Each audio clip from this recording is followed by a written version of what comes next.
अस्सलाम वालेकुम दोस्तों।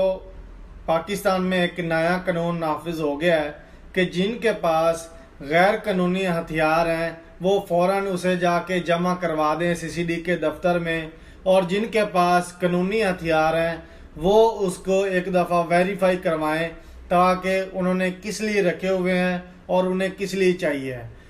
तो अब बहुत सख्ती हो गई है असले पे, तो आपसे गुजारिश है कि अपनी एहतियात करें। जो भी आपके पास असला है अगर गैर कानूनी तो उसे सीसीडी के दफ्तर में जमा करवा दें, उस पर कोई कार्रवाई नहीं होगी। ये चंद दिन की उनकी ये ऑफ़र है। उसके बाद भी अगर आपने जमा नहीं करवाया तो उसके बाद आप पे बहुत सख्त कार्रवाई होगी।